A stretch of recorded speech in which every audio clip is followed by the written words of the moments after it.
दुनिया का सबसे शानदार जहाज जिसे कभी न डूबने वाला कहा गया, वो अपनी पहली ही यात्रा में बर्फीले पानी में हमेशा के लिए सो गया। क्या ये वाकई एक हादसा था या पहले से रची गई एक साजिश थी? साल 1912, दुनिया के इतिहास का वो सबसे बड़ा सफर जो बस एक यात्रा नहीं बल्कि एक सपना था। 1500 से ज्यादा लोगों की कहानी जो एक ही रात में समंदर की गहराइयों में दफन हो गई। लेकिन क्या यह सिर्फ एक हादसा था या इसके पीछे एक ऐसी साजिश थी जो 112 साल बाद भी हमें परेशान करती है? टाइटैनिक, जिसका नाम ही शक्ति और शान का प्रतीक था, इसे व्हाइट स्टार लाइन कंपनी ने बनाया था। ये उस समय का सबसे बड़ा और सबसे लग्जरी जहाज था। इसके अंदर स्विमिंग पूल से लेकर जिम और स्क्वैश कोर्ट तक सब कुछ था। इसे अनसिंकेबल यानी अडोबने योग्य कहा गया था। लोगों का मानना था कि कोई भी शक्ति इसे नहीं डुबा सकती। Titanic, white star line company का गर्व, उस समय का सबसे बड़ा और सबसे शानदार जहाज। अंदर स्विमिंग पूल, स्क्वैश कोर्ट, आलीशान डाइनिंग हॉल, लग्जरी केबिन, मानो तैरता हुआ महल। लोग कहते थे इसे भगवान भी नहीं डुबा सकता। लेकिन इस सफर में एक अजीब बात थी। इस जहाज पर कई बड़े बड़े बिजनेस टाइकून और अमीर लोग सफर कर रहे थे। उनमें से एक थे JP मॉर्गन, जो इस जहाज के मालिक भी थे।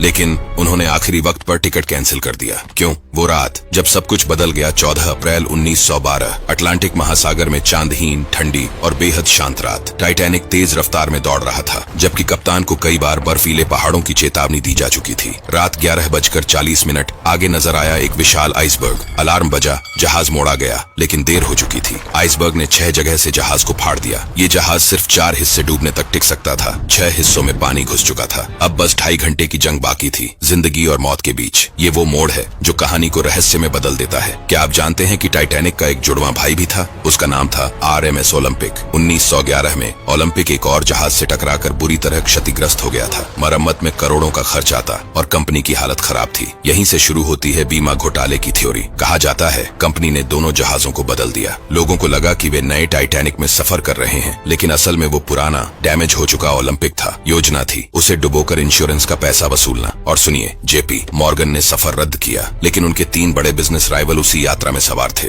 तीनों उसी रात मर गए। टक्कर के बाद जहाज में अफरा तफरी मच गई। लाइफ बोट कम थी और कई आधी खाली रवाना हो गई। पहले अमीर यात्रियों को बचाया गया, जबकि सैकड़ों गरीब प्रवासी निचले डेक में फंसे रहे। दरवाजे बंद कर दिए गए। जहाज का म्यूजिक बैंड आखिरी सांस तक बजता रहा ताकि लोग घबराएं नहीं। कप्तान स्मिथ ने भी जहाज के साथ डूबना चुना। राहत जहाज RMS कारपैथिया ने सिर्फ 705 लोगों को बचाया। बाकी 1500 से ज्यादा लोग ठंडे पानी में जमकर मर गए। 1985 में टाइटैनिक का मलबा मिला, 73 साल बाद। लेकिन मलबा मिलने के बाद सवाल और बढ़ गए। इतने सारे आइसबर्ग वार्निंग क्यों नजरअंदाज हुई? क्या सच में टाइटैनिक की जगह ओलंपिक था? इतने बड़े जहाज में लाइफ बोट कम क्यों थी? और क्यों इतने ताकतवर लोग सफर से अचानक पीछे हट गए? कुछ गोताखोर दावा करते हैं जहाज के कुछ हिस्से गायब हैं, शायद सबूत छुपाने के लिए। कुछ कहते हैं पानी के अंदर गलियारे और हॉल अब भी वैसे ही हैं जैसे 1912 में थे। टाइटैनिक सिर्फ एक जहाज नहीं था, ये इंसानी घमंड और लालच का प्रतीक था। ये हमें याद दिलाता है चाहे तकनीक कितनी भी आगे बढ़ जाए, प्रकृति हमेशा इंसान से बड़ी है। आज टाइटैनिक 12,000 फीट गहरे पानी में सो रहा है, लेकिन उसके साथ सो रहे हैं हजारों सपने,